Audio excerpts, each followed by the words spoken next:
North Korean defector Ji Seong-ho during the State of the Union address in Washington, D.C., on January 30. Nicholas Kamm, AFP, Getty Images. Ji Seong-ho, a North Korean defector, stood at Tuesday's State of the Union as Americans and the world heard his compelling story of starvation and abuse, and ultimately tremendous courage and perseverance that brought him to freedom. His story is heart-wrenching and inspiring. The president captured it well when he stated that Seong-ho's story is a testament to the yearning of every human soul to live in freedom.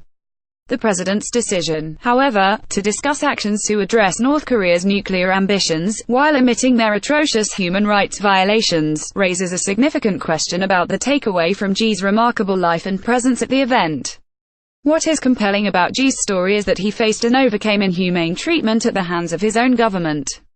The fact that his abuses are also an international nuclear threat compels us to address both the dire security threat posed by North Korea, as well as the massive human rights violations in that country. And yet, President Trump used this opportunity to focus only on action toward North Korea's nuclear ambitions. Iran was treated similarly. President Trump highlighted that the United States, America stands with the people of Iran in the courageous struggle for freedom. He should be commended for that statement and for rhetorically supporting these individuals. But his expressed concern about the people was followed by proposed action only on the Iran nuclear deal, and not on the broader question of political rights in Iran. Security threats to the United States are paramount, and must be addressed swiftly and effectively.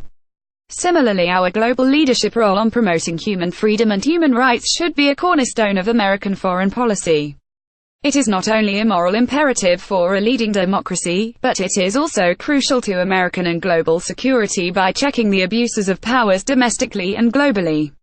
The United States cannot and should not highlight human rights abuses and the plight of those who long for freedom singularly as it relates to our security threats. The United States has long stood with those who seek the values that the President referred to numerous times in the State of the Union. In fact, all of the State of the Union speeches since 2000 have included explicit references to the United States' global commitment to advocating for freedom globally, promoting human dignity, or standing with those who are facing persecution and seek the same protections and rights that Americans enjoy.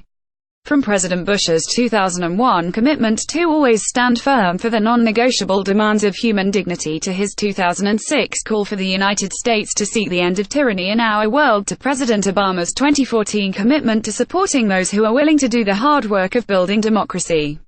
And in each of these speeches where human rights and security were mentioned together, it was clearly stated that the case that promoting human rights was both the right thing to do and a policy that would enhance American security. In this era of stark partisanship, this common thread serves as a reminder of this consistent message in the State of the Union. Until now, as we see mass atrocities being committed in South Sudan, Burma, and Syria, the United States cannot remain silent or lose any opportunity to reaffirm its global leadership role to advocate for those people.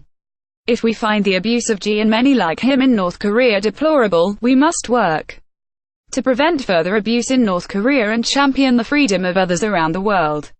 The state of our union may be strong, but the state of our president's commitment to promoting the values that underpin our nation and the global system is weak, at best.